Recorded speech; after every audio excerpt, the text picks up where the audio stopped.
For those who I don't know or you don't know me, I'm Katherine Rinehart, who helped organize this awesome event, and I'll say a few more words. But first, I'd like to introduce, no pressure, Sharon Kirks from Urban Chat, who is the sponsor of this event. Thank you.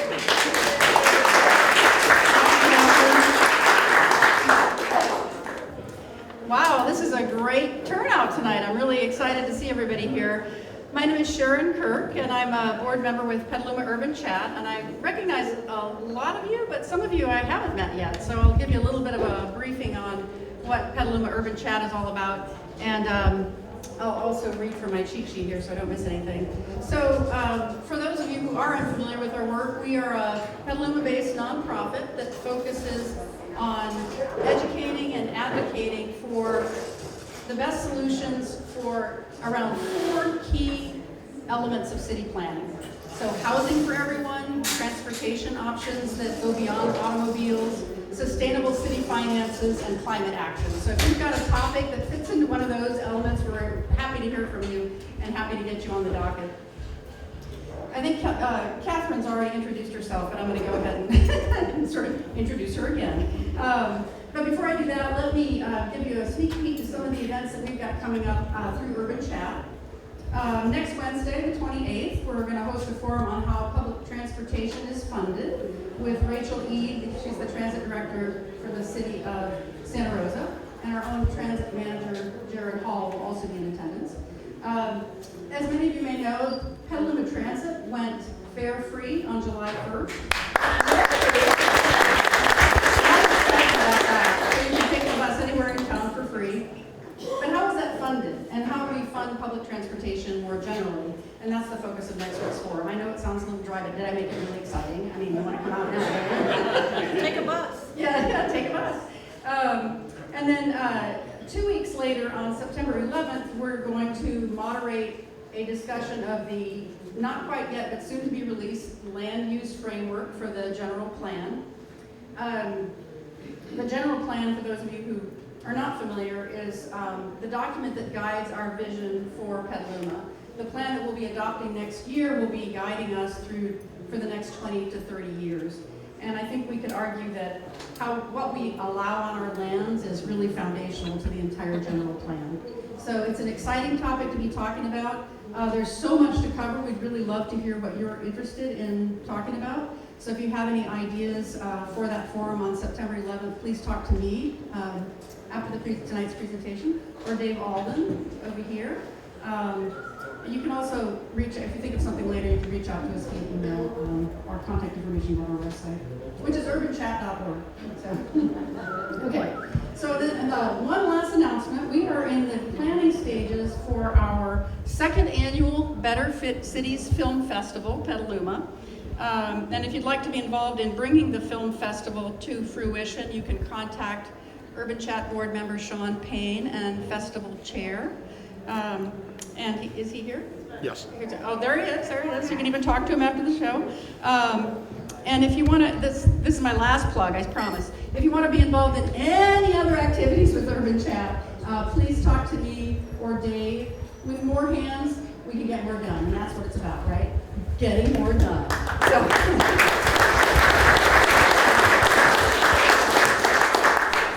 So now on to tonight's event. I'm going to pretend like you don't know Catherine, okay? So, I was just going to say. Yeah. Last month, Catherine approached Dave and I with an idea for this forum about the adaptive reuse of historic buildings. And just like this one, adaptive reuse confers so many benefits, from sequestering the carbon that's already embodied in these buildings to maintaining a sense of place and our history as a community. So we were really excited to jump on board with the event, but the credit for making this happen goes to Catherine. She really made it happen.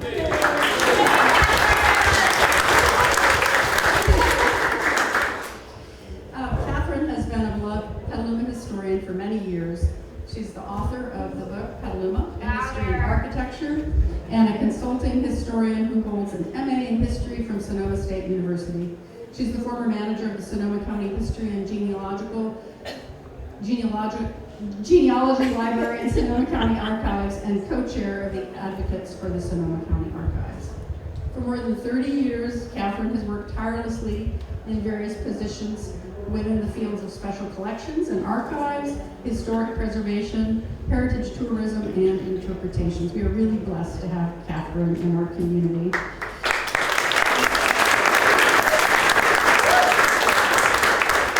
Please join me in welcoming Katherine Rinehart.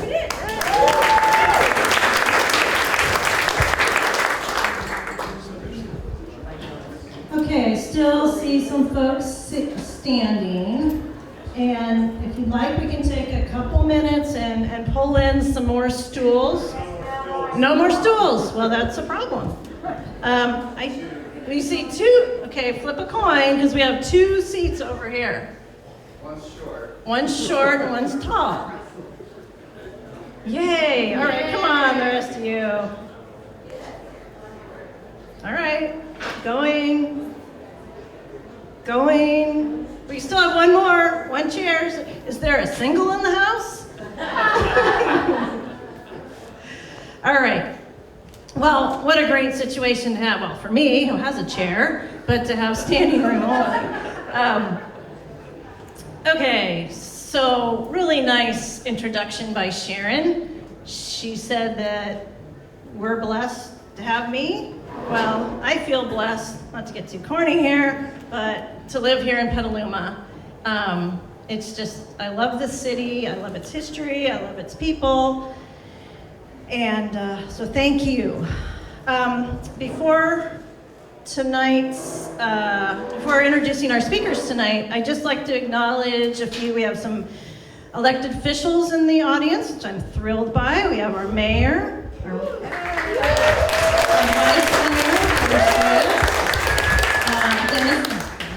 Dennis Healy. We have Mike Healy right here. Dennis Joseph, and then hopefully I didn't miss anybody. And then we have at least two planning commissioners. We have Darren in the back, and Jessica. Where is she? Jessica. Thank you. All right. And we have the city staff with Heather Hines. So, then I'd like to thank those who played important roles in making this event happen. The owners, two of which are here, from the Crooked Goat Brewing, Rich and Paul. In the corner.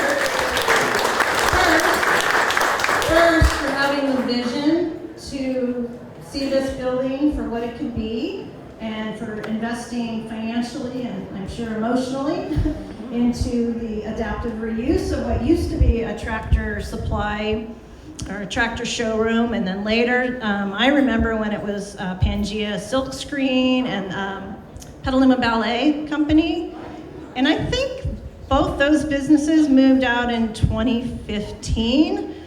Might be wrong, but so that would mean, I think, that the building sat vacant for 7 years. So now look at it, totally new life. I'd like to also thank Sasha, staff from the Crooked Goat, who I think is over there somewhere. Thank you. And thank you, Crooked Goat, also for making this space available to us.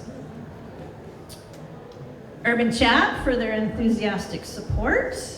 For Maria of Out West Garage, who's providing our public address service, our PA system. And her helper, Terry Johnson.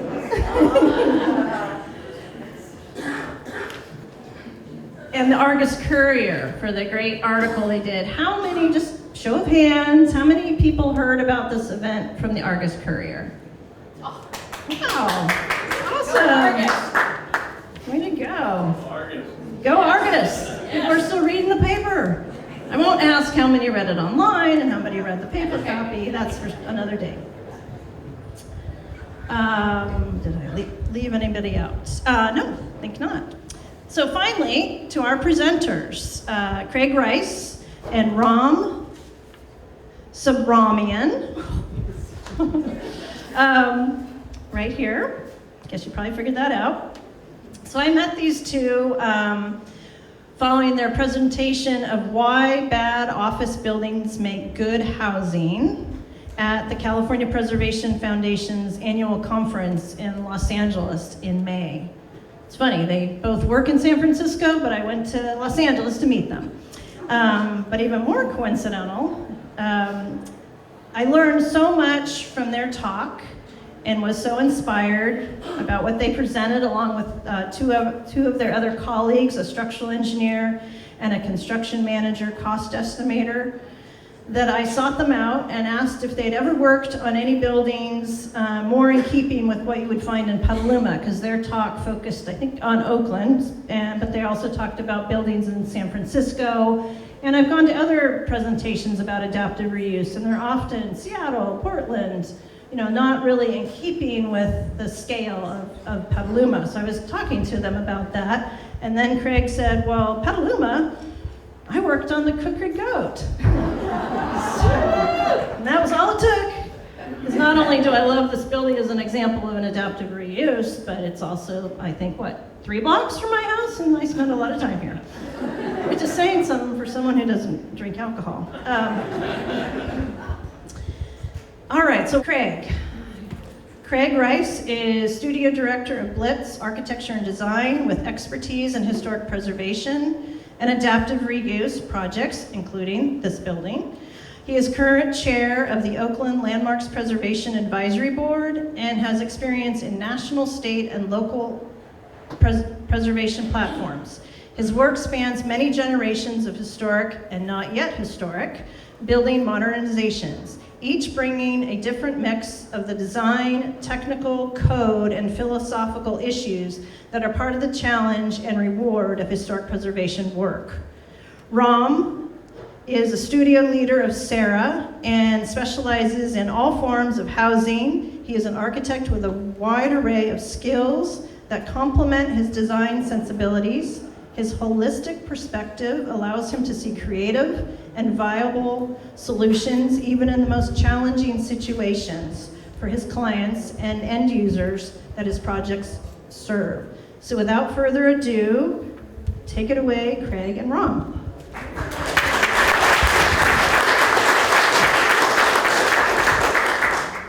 All right, hopefully I'm using the microphone correctly. If you need more volume in the back, please let me know. Yes, okay, I'll do my best. I'm truly inspired to see how many people are here to talk about urban topics. I went back and looked at past events, and it is an impressive list of things that this community is involved in, and we're really inspired by that. As Catherine said, this presentation grew out of our presentation of the California Preservation Conference. That was a presentation of 1.5 years worth of work specifically on adaptive reuse of turning office buildings, converting to housing.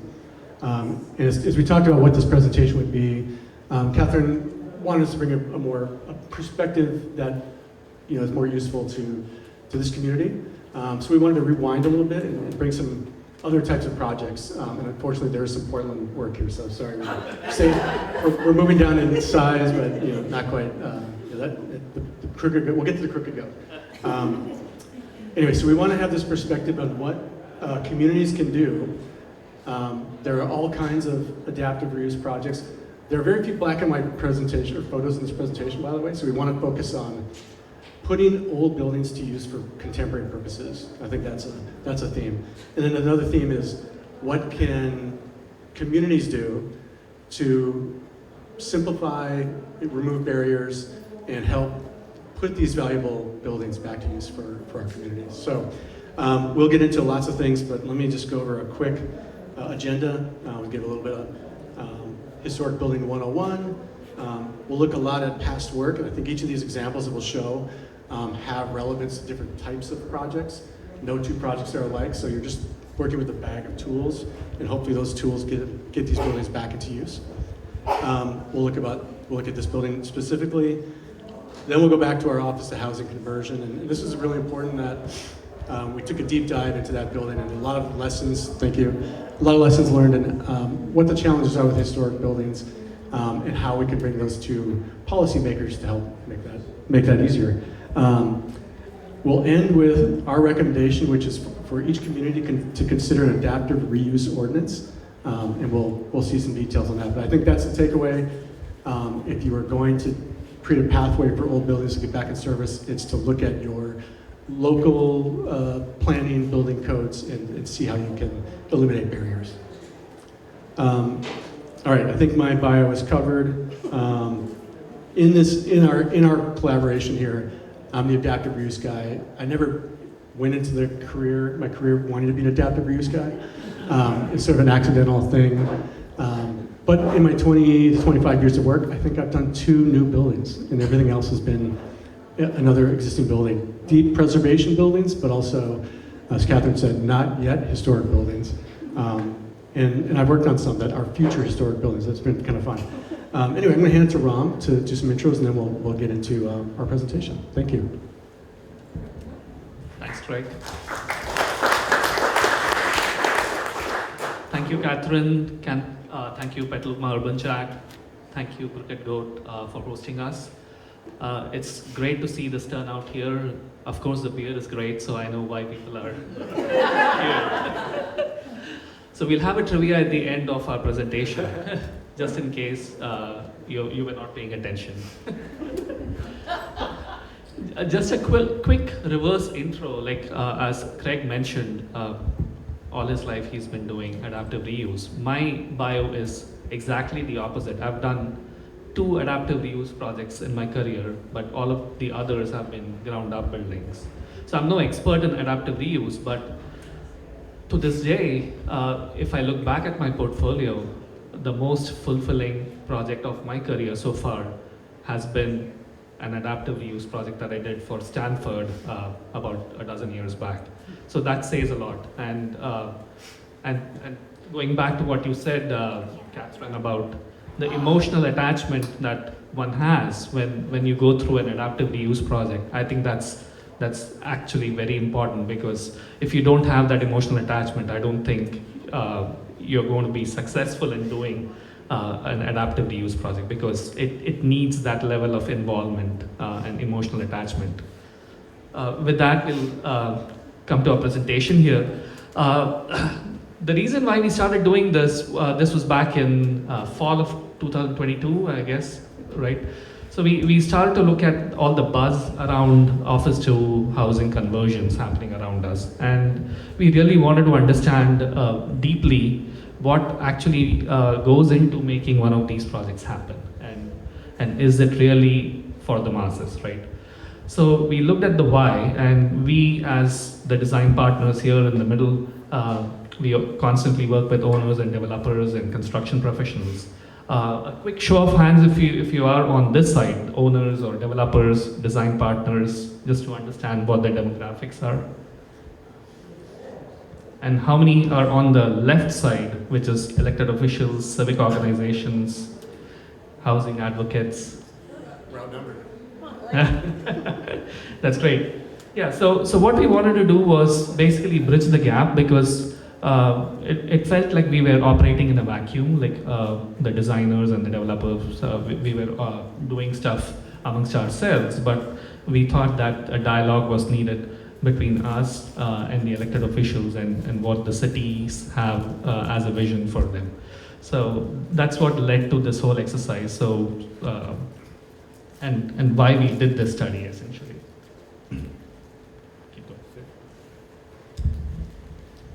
Yeah, so to wrap up this diagram, so we wanted, once we did our study on this side, we wanted to come back and just report on, what we had found. And so here are the common challenges of these existing buildings.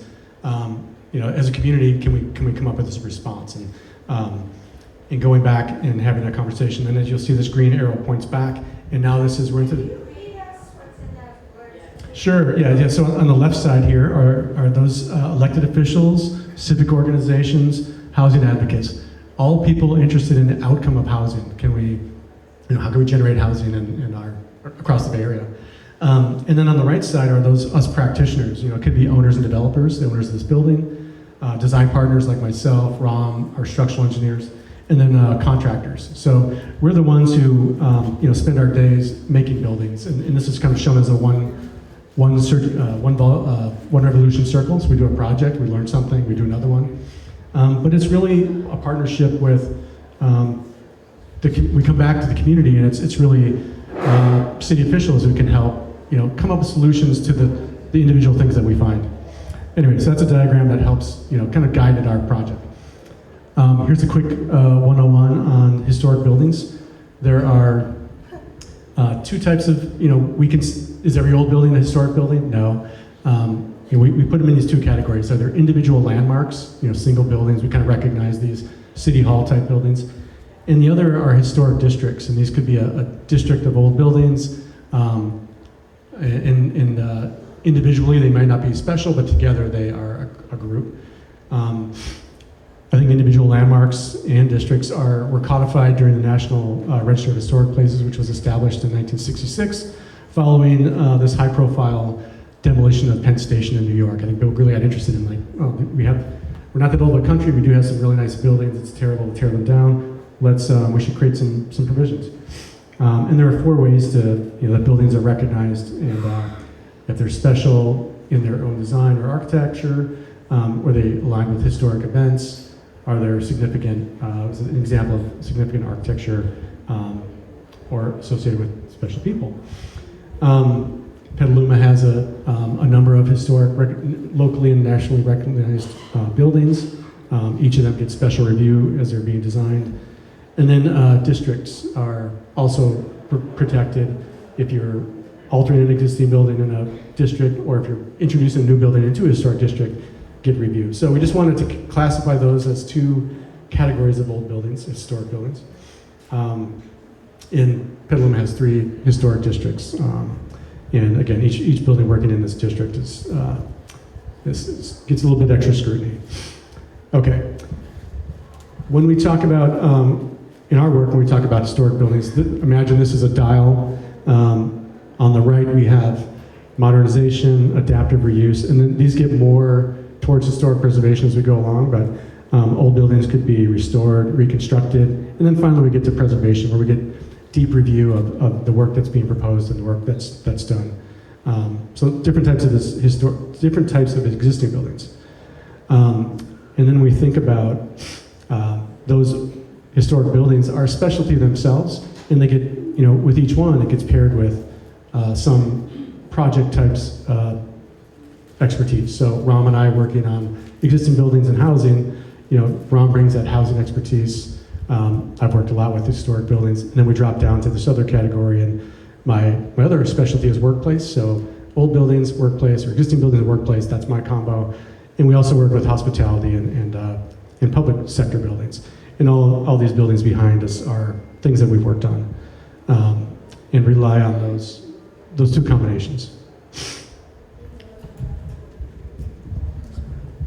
So if you look at what goes into making one of these adaptive reuse buildings, there is obviously design involved, there is jurisdictional stuff that needs to be taken care of, and there are technical challenges which can lead to emotionally draining you out if you're not up for it. So obviously on the design front, you can see some savings in terms of time because it's not a ground up construction anymore. So definitely you can go operational for day 1 fairly quickly. The site. So I'll read out what's under the design. So there's accelerated completion, increased site capacity, central urban locations, sustainability benefits, creative program fits, historic intention, and then synergy of old and new. So those are all the design buckets, if you will, that we are looking at. Obviously, we are not going to be able to read all the text in our slides. Some of our slides are text heavy, so maybe we'll find a way to share our presentation, Catherine, if that's possible. So otherwise we'll be reading a whole slew of text here. From a jurisdictional standpoint, of course, we have some city officials here, and you'll understand that historic tax credits are fairly important in having some of these conversions happen. You have to also go through landmarks appeal. Craig here is part of a landmarks board, so he understands what goes into some of these. The building code, obviously, when the building was first built, was built under a different code. So you need to understand the intent behind how and why certain things were done in the original building, and then how can you bring that forward to today's building code. So that's an important consideration. Structural code is absolutely important and critical because otherwise it can be a hazard in some instances if that's not taken care of. And accessibility code is an important one too because there was no accessibility code 50 years back. The ADA was set up in the early 90s. So a lot of these buildings have spaces that necessarily don't cater to accessibility. So we have to revamp these buildings and make sure that we are taking care of that. On the technical side, as we spoke, seismic upgrades are essential, but then it's not a given because, and we'll see in future slides here, that some cities, they take a different approach, like even between San Francisco and Oakland, there are differences, like if there's a change of use, it doesn't trigger seismic upgrade in one jurisdiction, but the other may have some triggers to that effect. And obviously other considerations are like whether the envelope needs an improvement. Do you have to reskin that building or not? That's an important cost driver for the project. In terms of energy, obviously these buildings again were built at a time when sustainability was not the buzzword. Obviously today we are thinking more deeply about like sustainability, carbon, all that kind of stuff, and so it's important to understand the metrics in terms of how the building is performing. Material restoration is one. In some instances, maybe we can reuse some of the existing materials, and so that also needs to be looked at closely with any kind of abatement required, and that's a big challenge as well. And other than that, I mean, we have to go through all of the MEP modernizations and the constructability of the project. So a whole slew of things to consider in general, but at the end, obviously, you get a beautiful space like this. All right, we thought we'd be hitting about 30 seconds per slide. We're not quite hitting that pace yet. We're gonna try to pick it up a little bit. I want to take you on a tour of a number of projects that we've looked at. So these are just not a whole lot of text here. But these are all, I think, representative of projects that communities experience. This first one is a renovation of Washington High School in Portland, Oregon. This was, in doing this project, I learned the peak student population in many communities was in the 1960s. So these school districts built schools suitable for that post-war generation, and now many are experiencing the need for less. I know San Francisco is starting to consider what schools they'll be closing in the coming years, and it'll be a very emotional part of for each neighborhood that is impacted by this. It's really difficult. Anyway, this building, about a 1924 building, unused. It was considered, when it was abandoned, it was considered for a community center. We studied it for a community center, and that did not work. So it sat longer. Eventually, a developer who was really passionate about this took it on and turned it into creative office. You'll see some of that, nice high spaces, roof deck. The biggest challenge was there are a couple different ways to build a high school. One's to put your auditorium in the middle, and there are very few uses for an auditorium in a neighborhood. So luckily, a concert promoter took over this space, and it's one of the go-to spaces in town. It's wonderful. Just in the spirit of saving old buildings, we want to save a lot of the detail. So you can imagine, coming through here with lockers. This is where you would come meet the receptionist to, get a pass to, go through the halls. And lots of stories about the exterior. It's a real challenge to renovate these buildings. This building had 500 windows, and they were all deteriorated in a different way. So trying to procure window replacement, super challenging. And very difficult. Developers have a hard time getting into these projects because they look at 500 windows and say, that's a whole lot of unknown. I'm not sure I'm going to do that. This project I brought along because Katherine shared a couple of projects that might be candidates for reuse in Petaluma, and I think mid-block, low-slung warehouse building is a conversion that you might see here. This building was originally, this is an annex. It was an annex to this taller building. Difficult to use. It's very low, so developers going to want to max out that height. This area has a height limit that's been very challenging for the city of Portland, and it makes making new projects very difficult. They don't pencil. This project resolved a couple of issues. It was really trying to maximize the amount of area, so it has a nice high basement, so that it was used for office space, but it took some creative use to get some daylight down there, get ADA access, but it's set up for a creative office and has been successful. Opening this, using the old loading dock for a connection to the street, just a creative use to get connection to the street. This is more on a campus scale. This is a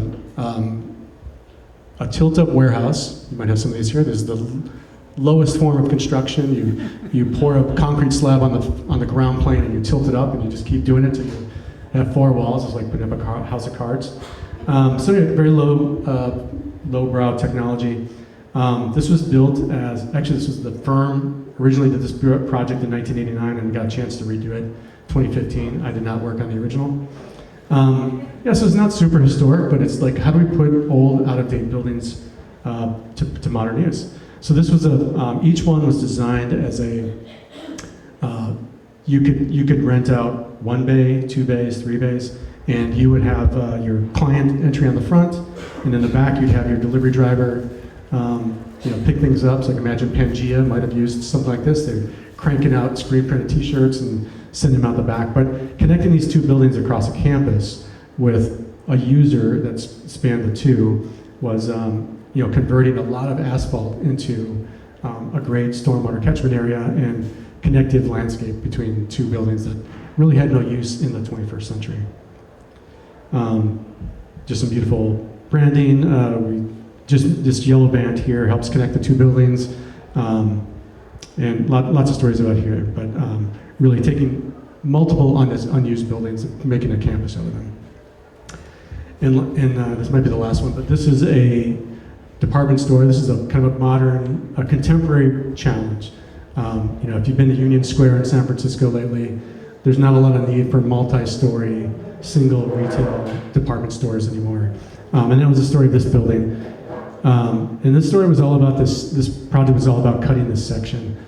This was 10 floors of retail.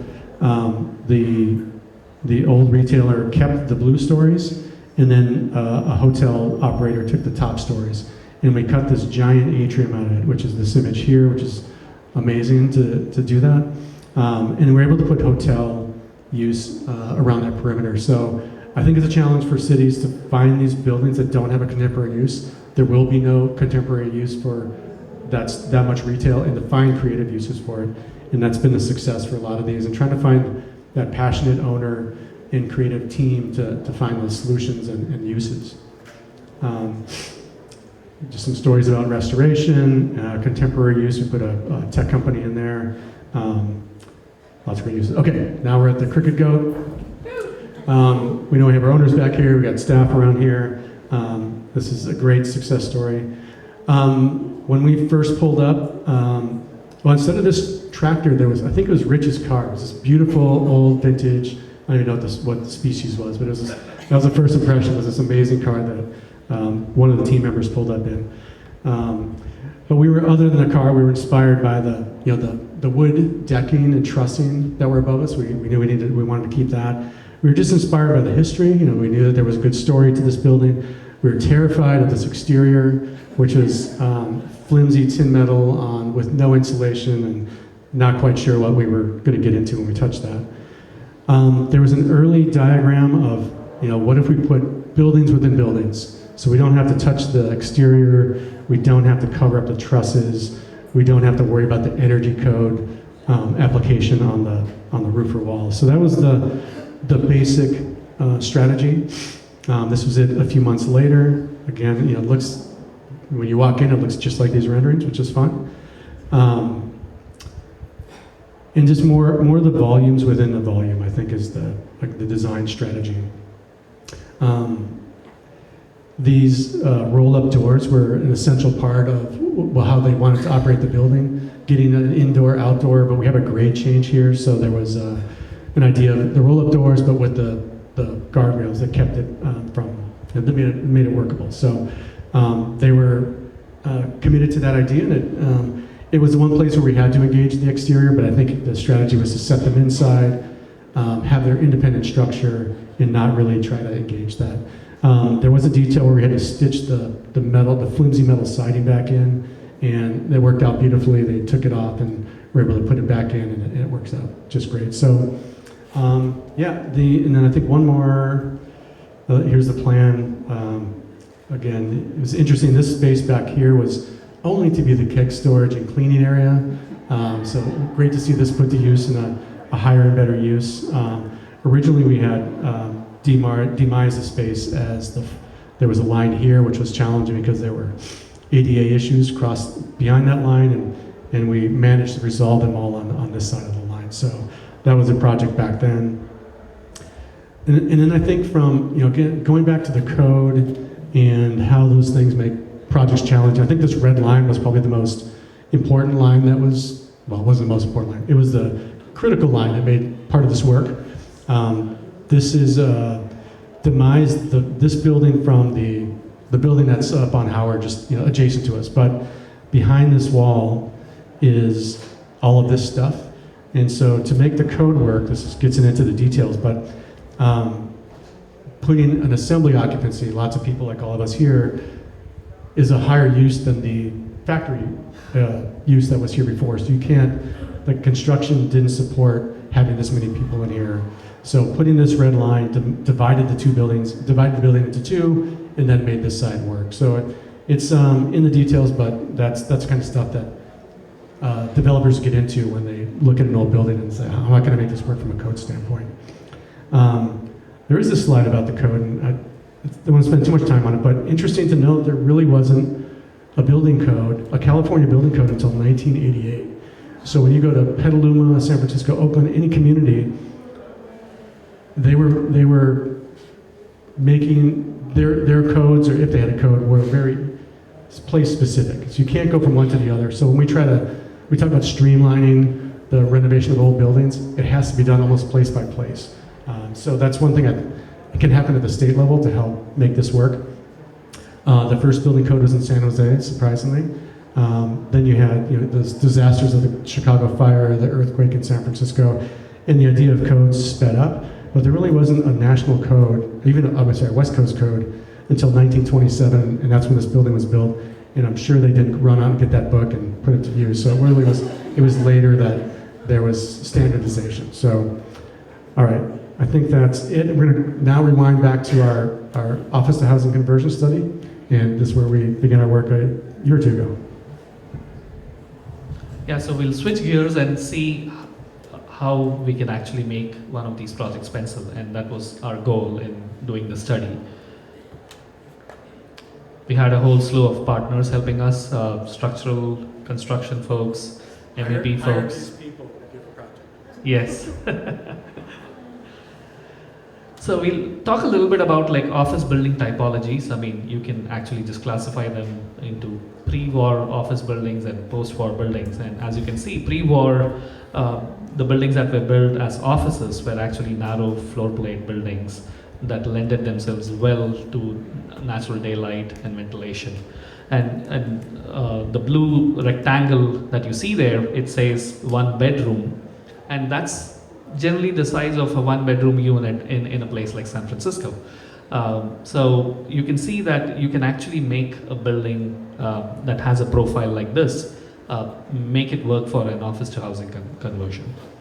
Although I say office to housing, a whole slew of these that we are going to be talking about and we are talking about can be applied to any building typology. So use this as a framework that can guide to any adaptive reuse project, not just housing specific.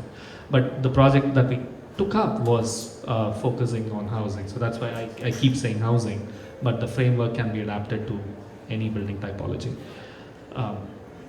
So as you can see, you have the privatized suite, generally in the range of 30-foot deep floor plates from the window, so which, as I said, lends itself to daylight and ventilation. This is classic. Many of you might recognize the movie. So any trivia guessers for the movie? Got it. So compare that to a post-war building from the 70s, and you see how the floor plate has suddenly grown out of proportion almost. But that's possible because of all the new technology that came about during that era, with all the artificial lighting and ventilation to all the deep spaces in the building. And now compare the two diagrams with the one-bed unit right in the middle on the right black square. You can see that there is obviously no access to daylight. You might still be able to provide some ventilation mechanically, but there is no access to the outdoors. So this goes to show that, I mean, right from the get-go, if you are to consider a conversion project, the 70s building does not lend itself well to a conversion. So obviously any building that was built pre-war era, I think, is going to be your best bet. So if you do have to make the right side floor plate work, the only way to make it work is you cut out a hole in the middle, which, as Craig pointed out in one of the projects that we did, is an expensive exercise, but you can still make it work. But again, you lose floor plate, valuable floor plate, and so that's not always the solution. So yeah, so on the left you have the pre-war buildings that made for bad offices in some ways, but then on the right side you have the larger floor plate that actually lends itself well for offices. But then again, the good housing can happen only in the pre-war era buildings, and so it's just a way of looking at it. So I'll go through a little bit of our methodology and how we did this study. First is, how do you arrive at the candidate selection? Then we also did a deeper dive into looking at the floor plates and understanding if it can actually work for a housing conversion. Then we also looked at all the different building systems that go into it. Craig will go through each one of those. And we also did a comparative cost analysis because, again, as I said, if we don't have the numbers in front of you, you really don't know what you're working with here. So, and that was one of our goals, to understand how do we make this happen.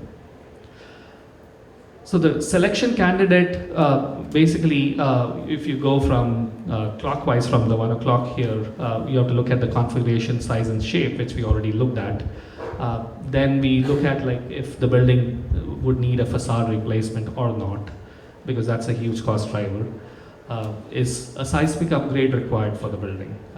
That's a question that your structural engineer will be able to answer. And once you know the jurisdiction you're operating in, we'll be able to nail down whether a change of use, if there is a change of use, if we need to do the upgrades. There are other things to consider, like electrical service.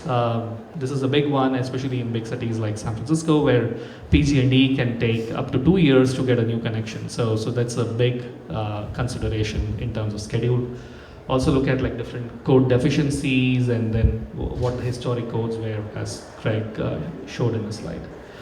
So on this inner blue circle, what we're going to focus on is some of the cost-related drivers, like the acquisition cost obviously is a big one when you're going to convert something. And then what's the value of the building as an office? If it's a highly valuable office building, does it need to be converted in the first place? So for instance, like all of the Class A buildings in San Francisco, it's no point even in looking at them to be converted because their value as an office is still higher, and it's going to be hard to justify the cost for conversion for some of these. So the buildings that can pencil are the Class Bs and the Class Cs. So those are the ones that we focused on. There are, again, added costs like impact fees, the water and sewer fees. So all of these need to be considered when you're looking at a project. But then we also looked at, on the left side here, what are some of the cost benefits that can be made. in terms of historic tax credits, or if it's in an opportunity zone, can you avail of opportunity funds, any other incentives that may be available, and in general, like as the market performance changes over the course of the duration of the project, does that lend itself better?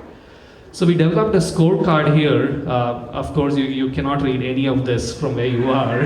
So, but the scorecard essentially allows you to look at all of these different drivers and assign a certain objective point system to it, so that you can ultimately at the end try to see like how are the comparisons looking like. So we looked at 3 buildings, and even before we drilled down to these 3 buildings in Oakland, these are all Oakland downtown specific buildings, we took buildings that are somewhat in the general context, so that you can compare apples to apples. It would be hard to compare a building in San Francisco versus a building in Oakland, as I said, because of jurisdictional changes. So these 3 buildings were derived after looking at maybe a dozen buildings, and then ultimately we drilled down on these. So some of the things that we put in here was a zoning, like what's the zoning for that building where it's located in. And for that matter, I mean, if you're looking at a conversion, does the zoning allow any multifamily or single family use in that particular zoning? So those are things that you would consider right off the bat. Value of the office as a class, we talked about that. Obviously, the vacancy rates amongst office buildings are still relatively high. We are not out of the woods yet, so that's something that we looked at and assigned some points to it. The floor plate, we already talked about it. The floor plate aspect ratio is a big one as well, because as you looked at the post-war, this squarish building from the 70s, those generally don't lend themselves well, as we looked at. The floor-to-floor height is an important consideration as well. And the nice thing about some of these office conversions is that they usually have floor plates at 13 or 14 foot high floor-to-floor. So you get a really nice volume in some of these housing projects that you look at. The neighborhood character is very important, especially considering like things like walk score, like does it have foot traffic? This would be important to a community that's like Petaluma, where you're trying to go more pedestrian and more transit friendly. So I think these are things that you would bake into your decision making process with the scorecard. Some of the other things we've already spoken about, like the seismic upgrade, electrical services. So each of these get a weighting system, and that's what is unique about the scorecard here. So you can actually assign based on like the owner preference. You could assign a different weighting to any particular parameter here that's more important to you as an owner or a developer. So finally, we ended up picking a building called the Syndicate Building. It's on Broadway in Oakland.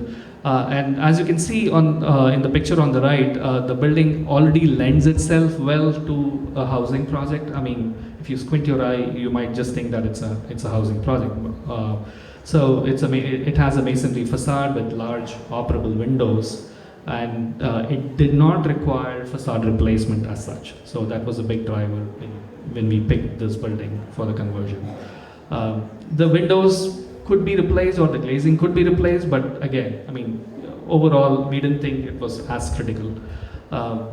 And then we started to look at the floor plates more closely and understanding like how the units would be laid out. So we would do this for any typology, whether it's housing or hospitality or public facilities. So we would do the test fit. So we were able to get about 11 units in this floor plate. Obviously, the corners of the building lend themselves well to larger units.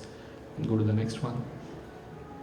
And then we also looked at like what are some of the amenities, because some of these buildings are they don't have as much amenities in them. So what are some of the amenities that you can provide, especially in this hybrid work environment where people are working from home and from the office. So you still need some co-working space, if you will, in the building setting. So we started looking at like where those could be placed. in terms of like where the highest value is for the units versus some of these amenity spaces. So in this option, we looked at converting one of the units into an amenity space with some phone booths and phone rooms and whatnot that would be utilized for working. Again, these core working spaces can be interspersed in multiple different ways along the section of the building. So in this particular scenario, we looked at interspersing them on 4 different floors of the building. And then we'll talk a little bit about the building systems next.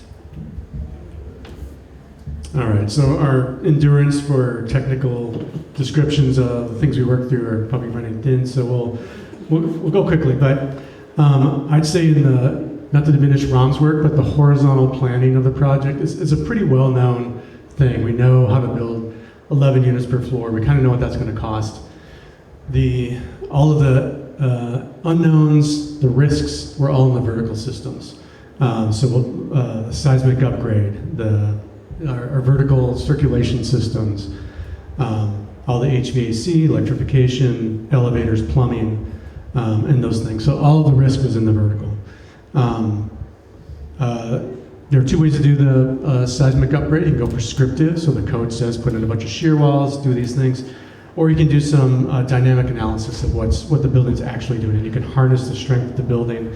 So we worked with our team to do it both ways, and I think that's something again that jurisdictions can do, is to allow creative ways and phased ways to do seismic upgrades.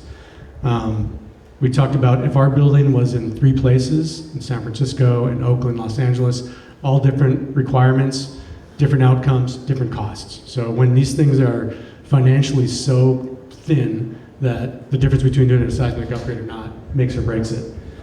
Talk about stairs. This, I think, is the thing that every single multi-story building, pre-war building, is going to run into problems with. This is that code diagram I showed you before. The reason I wanted to get into this was to find out when was the interior exit enclosure introduced to the code. Like if we could just rewind to like 1927, know that from here forward, every building of this age and this height is going to have a code compliant stair, then we can at least make some decisions around that. But what I found was even in the 1927 and 1937 code, you could build an office building with no enclosure. You would get a stair that looked like that, and that doesn't work today. So this is a challenge. You walk into the building and you know you're going to spend $1 million per stair at least to get there. So what we did is, there are creative ways to do that. Again, the challenge was we were doing this as a one-off. We'd go to the building department and say, here's our solution, and they could say yes or no. And that might be, again, $1 million cost to the owner to get that email back that says, sorry, that's not going to work. So that's a challenge. The most engineering work went into balancing the mechanical system and the electrical system. Ron mentioned that it takes about 2 years to get an electrical service. It also costs $1.5 million to get an electrical service. So that, again, a deal breaker. When we were working with our building owner, his one piece of advice was just keep PG&E out of my building. We took that to heart. We challenged our mechanical engineer to come up with 3 different ways to do the mechanical system that didn't involve an electrical system, new electric service. We even, held our nose and said, what if we did a mixed fuel system? What if we kept gas for part of it, and we just did electric for as much as we could with our existing service? And we got close, maybe we can get there, but it's not the right sustainability approach to keep gas-fired items. So you couldn't build a new building like that, but you could do this. So would you be willing to make that sacrifice to make this work? Again, this is the electrical service. If this were a building, the electrical service challenge came because we're in a vault. The vault can only have a transformer so large, automatically triggers a second transformer. And then the elevator. This is such a simple thing. Most office buildings have more elevators than a housing project would need, but they're also small, so you can't really get a sofa into it. You don't meet the current gurney requirement. And again, this is another $500,000 item if you have to put in a gurney compliant elevator, which we'd have to do in the current code. So we looked at that. A real challenge for us was to do some of this cost modeling without a cost estimate. Usually cost estimators are good about taking some design, going back, doing their homework, and coming back and saying it cost this much. We tried to create a scaled model. So we listed all the 8 decisions that the owner might make that would add cost, and we lined up 5 decisions that would reduce cost or bring incentives, and we just kind of created this slider version of it. So maybe this is our game for tonight. So as we encounter things like the seismic upgrade, do we have to do this or not? If yes, then we slide the slider over and we add that cost to our tracker. In the end, we knew our project would cost $80 million, but only in hindsight when we got the cost estimate.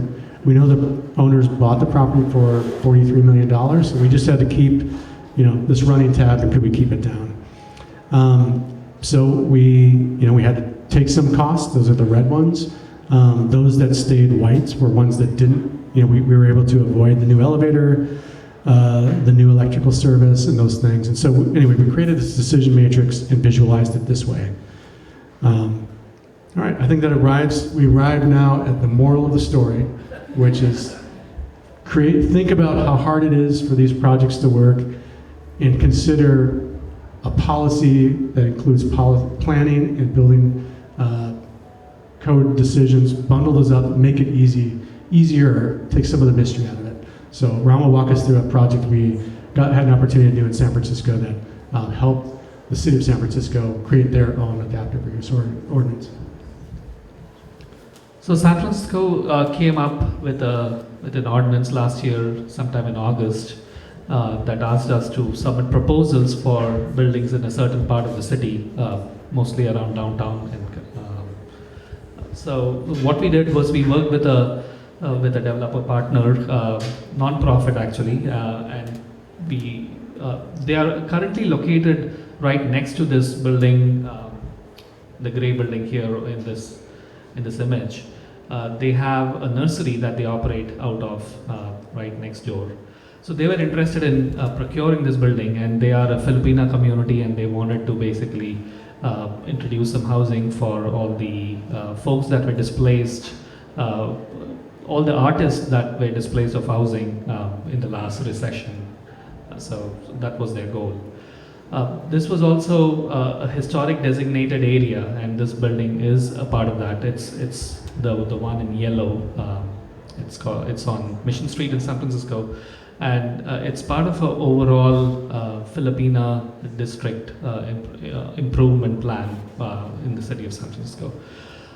So what we did was we helped the owner put this proposal together to the city, and we developed a plan and a scheme to show that this project would be viable. As Craig mentioned, we did a horizontal floor plate study. The ground floor had some really nice, generous high ceiling spaces, so obviously they lend themselves well for any sort of retail or cafe type situation on the street side. And then we introduced some kind of arts or an amenity space in the deeper spaces of the building, because those would be challenged in terms of access to daylight. But the unique thing about this building is it's the entire block, so you get some daylight from the south here because it's fronting a street on that side. On the upper floors, again, many of these buildings are basically zero lot line buildings, meaning that the facades are up at the property line. So it's always a challenge if you don't have an easement with a neighboring property owner.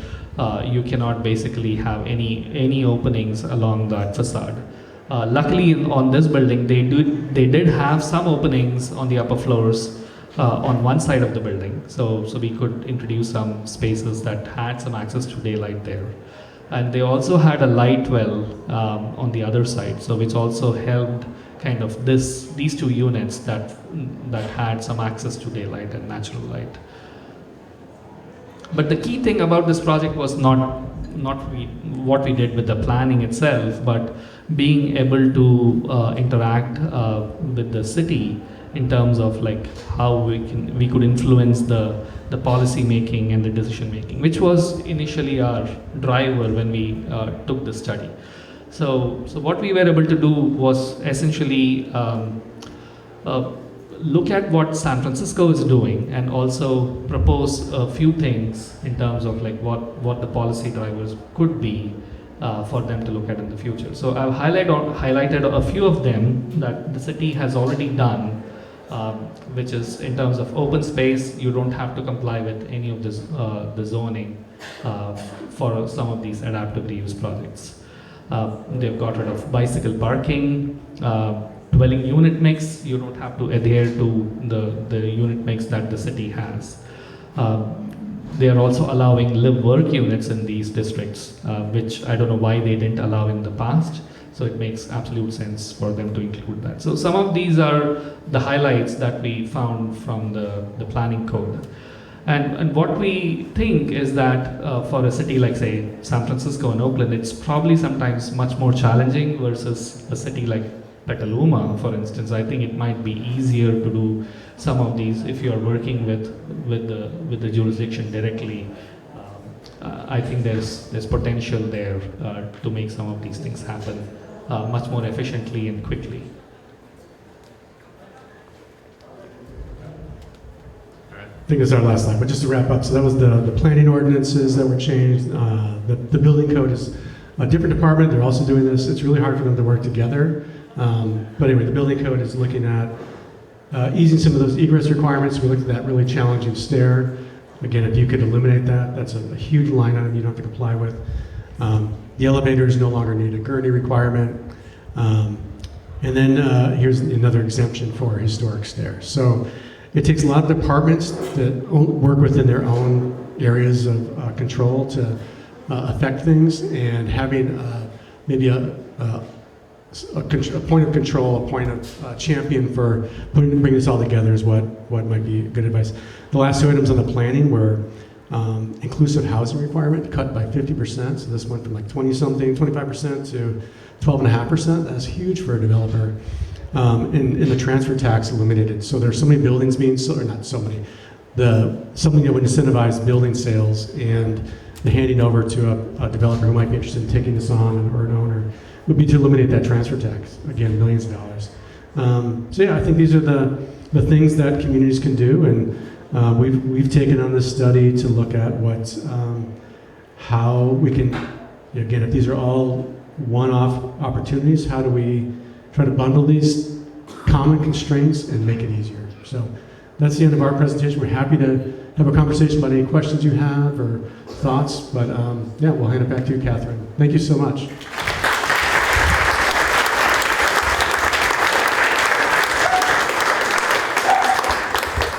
Excellent. So I have a few questions that I just have to get in, and then we'll. So you provided some great thoughts on what Petaluma could do to encourage adaptive reuse beyond what it's already doing, and the adaptive reuse ordinance, looking at our building code, which I was told today by Brian O., our community development director, the city will be looking at making some possible changes to that. I mean, it's a state building code, but cities get to weigh in. So that's something to kind of keep on the horizon there.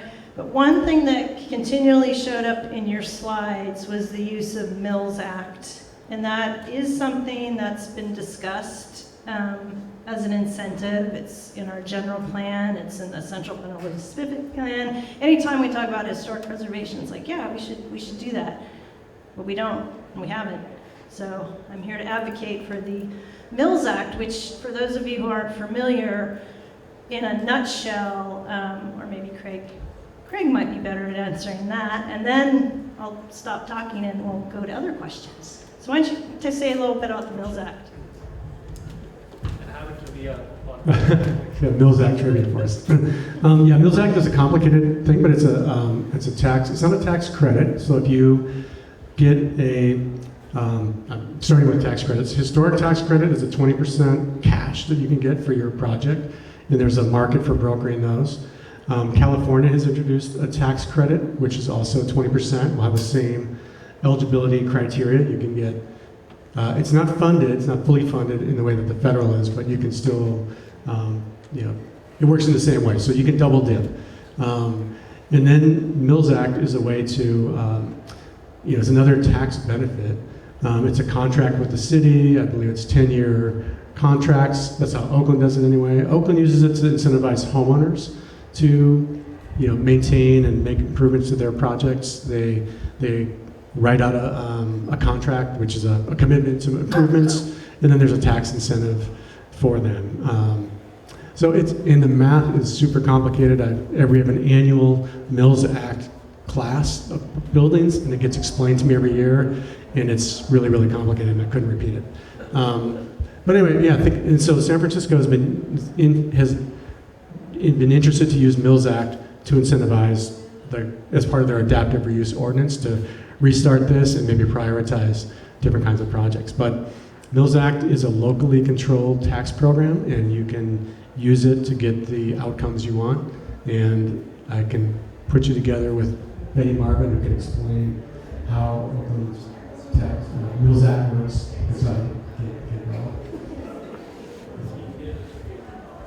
Any guesses on the savings on the property taxes if you're using Mills Act? Any? 5 guesses. How much was it? 100%. Okay, that's not true. It's roughly about 40 to 60% is what I read. So it's definitely a huge saving for the owners to look deeper into this.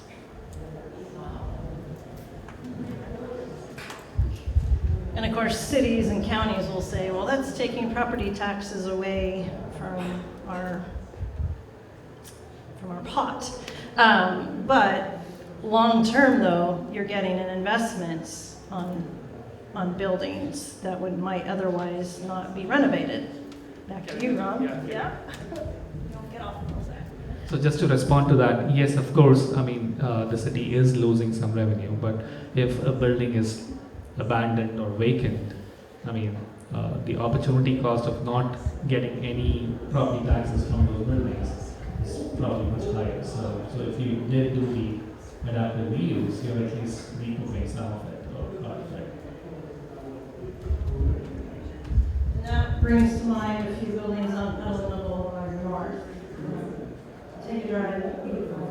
All right. Questions from the audience?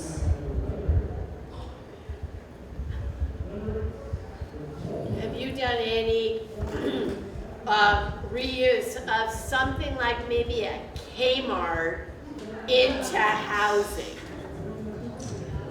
No.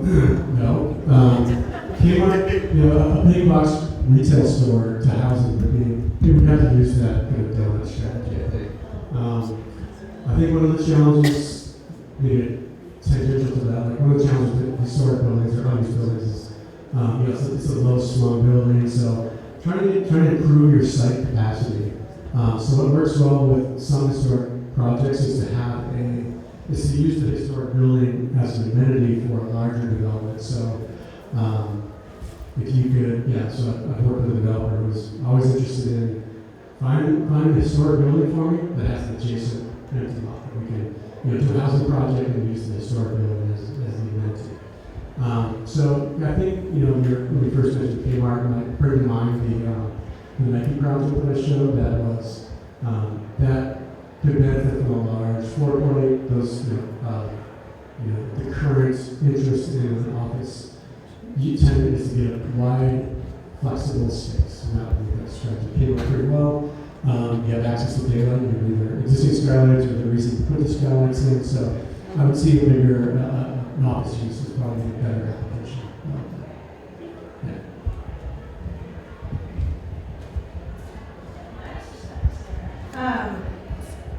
Yes.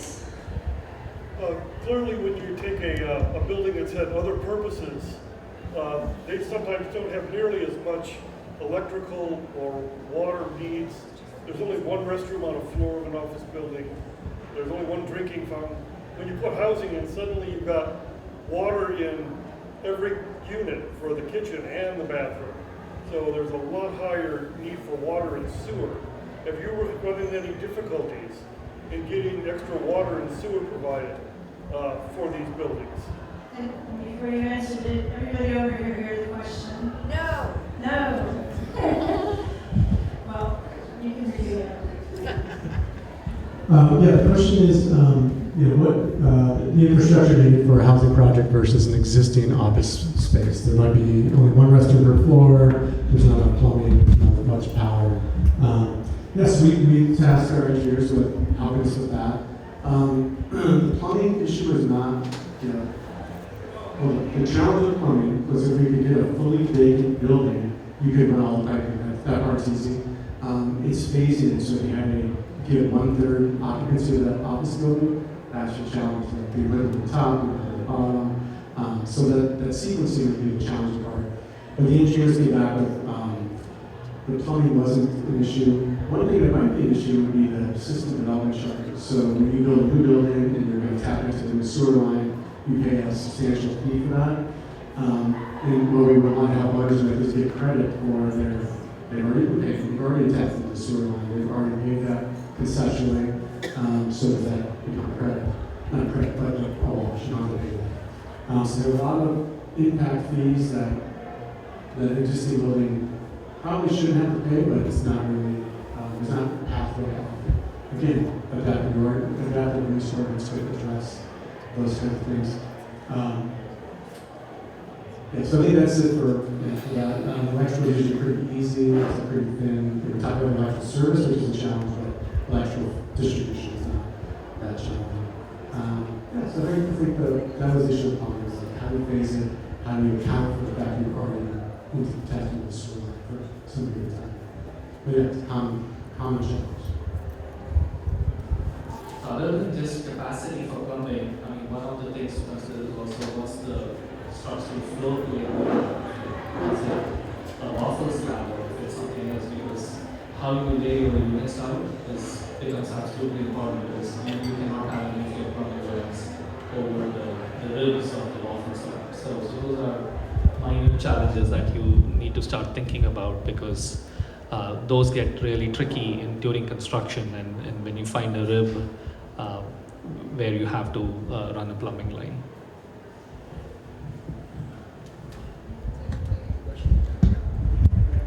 Question in the far right.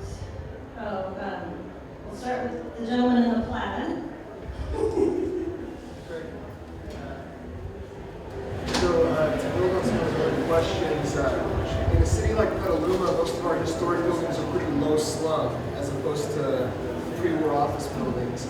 Are there any, do you have the same tax incentives if, for example, you use an older building as a podium or a basis and build up on it where you can build more practical multifamily housing, or is that something that, say, Petaluma should consider putting into an adaptive reuse ordinance to make it more practical? I'm thinking specifically like 178 Townsend in San Francisco, where you take the historic part and build something new on it, so the construction is easy and practical, but you maintain that historic base.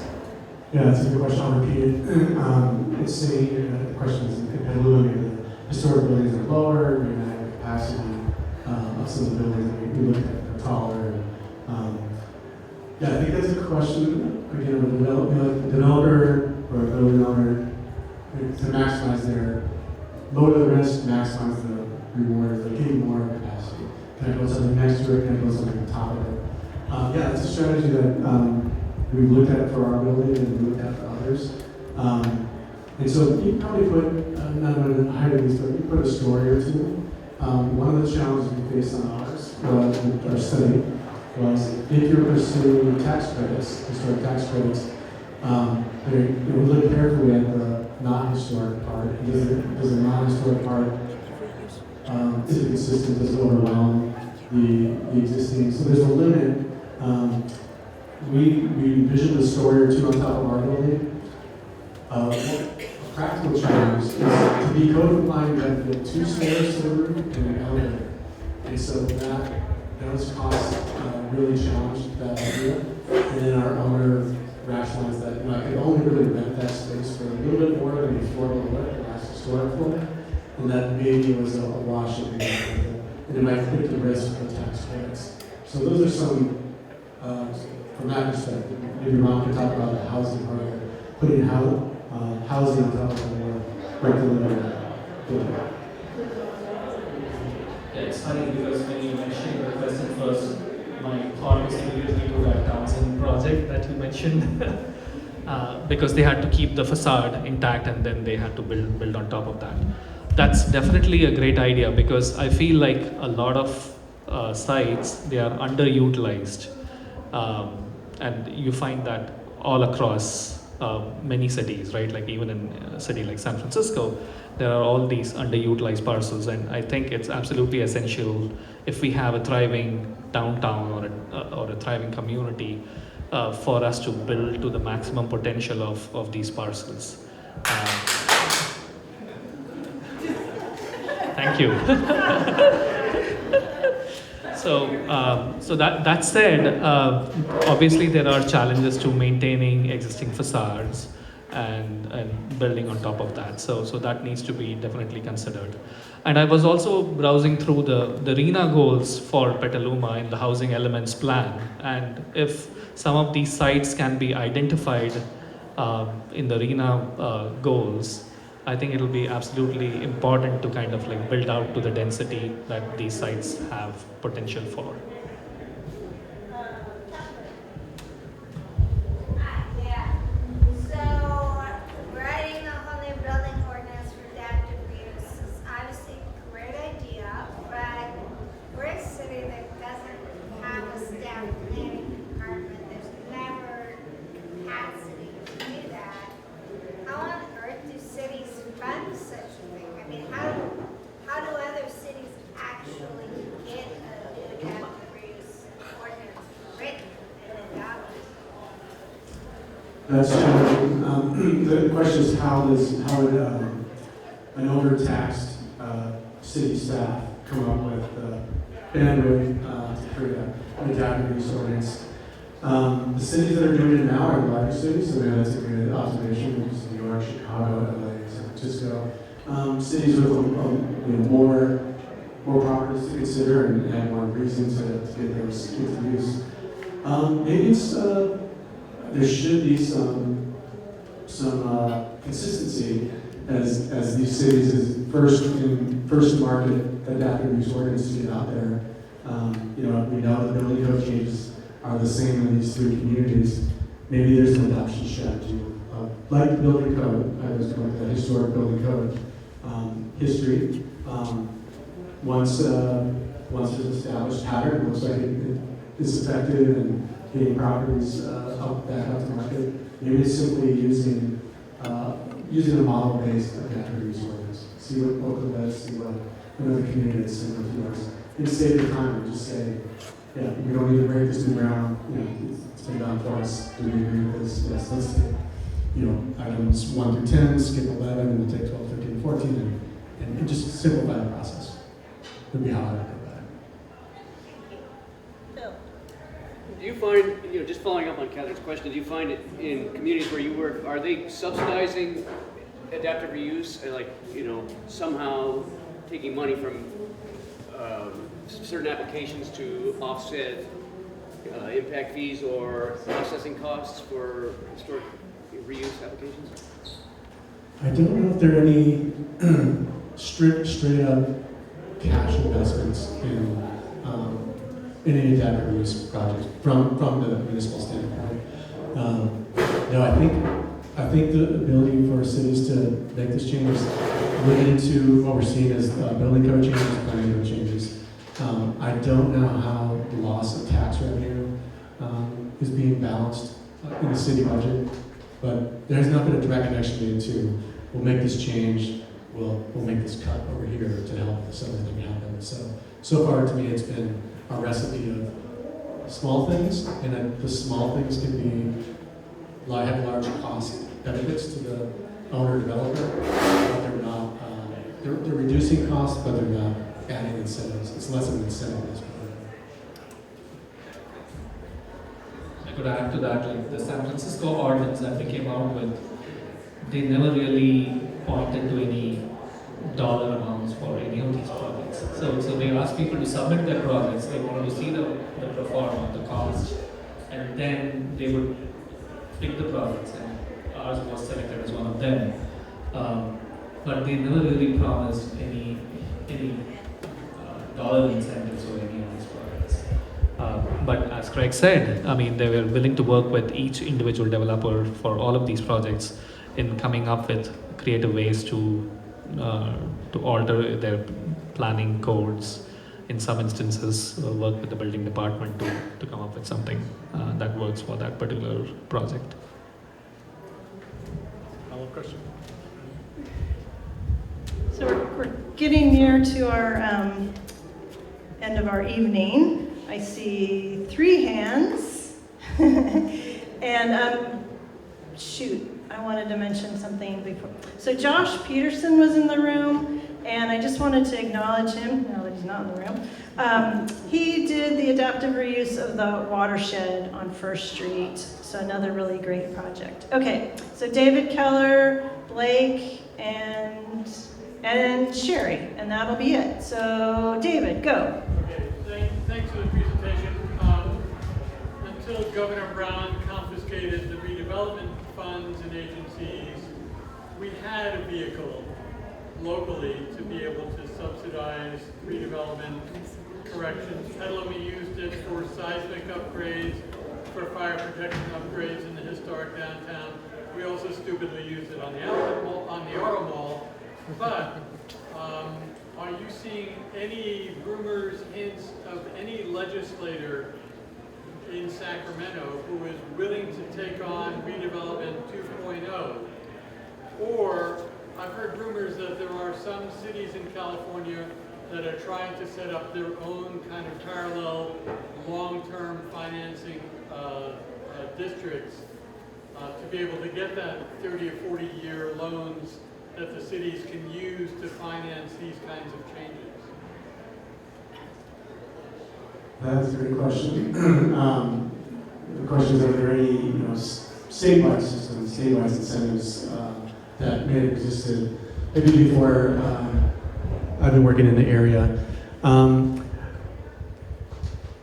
There is his name escapes me, but there is some legislation. There are people pursuing legislation at the state level.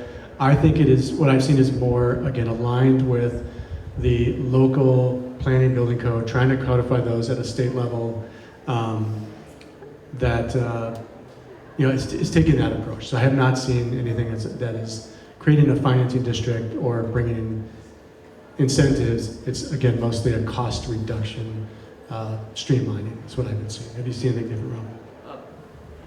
I just wanted to mention the BAFA bond that was basically taken out of the ballot just recently. That's a big setback for all housing activists and advocates, right? Because it was a roughly 10 to $20 billion bond that was going to be in the ballot, and that is not going to move forward. Maybe in 2 years it'll come back in some form. We'll see. There's a separate state bond as well, which is I think it's about $5 billion if I'm not mistaken, and that probably might still be in the ballot next year. So we'll see if that has any legs. Blake. I'm just going to shout from back here. First of all, I just want to thank you so much for the presentation, especially the scorecard. That was really informative. Petaluma right now is in the middle of its general plan update, and that feels like a perfect time to start talking about adaptive reuse ordinance if we're going to talk about updating our building code, updating our IZO, and then having that reflect back on adaptive reuse. Have you seen that work well with other cities, or is the workload so different that it doesn't stack well? Calling back to the earlier point that we do have a bit of an overtaxed staff at the moment. Oakland just passed its downtown specific plan and took on some of these things. So they will have an adaptive reuse ordinance as part of a future step. And the other thing was development transfers. I can't remember the exact term that they used, but the idea of taking you have a historic building and trading that development capacity to other sites, so codify that in their general plan. So the building code and planning code changes will be part of this upcoming adaptive reuse. It's identified as a goal in their downtown plan, but it is yet to be written. So that's the next step. But yeah, I think that's a great place to, at least, even if the law, the code, the changes aren't known, identifying that as a component of the plan could be the start of getting that into place. And that's exactly what Oakland's doing. So we'll get to that next. We'll create a task force and get to that. So that's the place to start. And Sherry. Well, I think that my question is related in a way. Is there a resource that where we could go to ask for some kind of model that is city-based around the same size as Petaluma that would help us so that we wouldn't reinvent the wheel, but something we could, is there a list of cities about our size? Yeah, questions are there cities size of Petaluma, they might already be working on this. Are there any resources that could come out of that? I don't know another community right now that's taking this on, but I would be happy to introduce you to the people leading the San Francisco's effort. Great folks to talk to, and they might be able to point you in the same direction. LA is updating their ordinance, again, another big city, but those are the communities that are really taking this on initially, and I think it will flow to other communities. So there must be other communities of your size. Haven't come across them yet. You know, there were a couple of people we talked to at the CPF conference. The other community was, let me think about it. I'm going to look at my resources. I'll send it to Catherine and see if there was another community who was interested in taking this on down in Southern California. So I'll look that up. It wasn't. It was closer. It might have been Hollywood. Or Pasadena, one of those. I think Pasadena. Anyway, I'll look for that and I'll get that to you. And then I'll just close as a follow-up to that, Sherry and others. The California Preservation Foundation, the state preservation organization, is a really great resource. So that could be a question for them. And it might be they do some really great webinars. That could be a future webinar. So I have lots more questions, but we'll just have to wait till another time. But I want to thank everyone for being here, and for Craig and Ram for making the drive here, and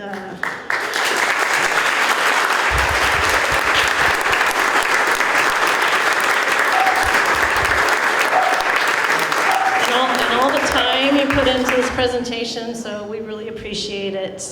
Thank you.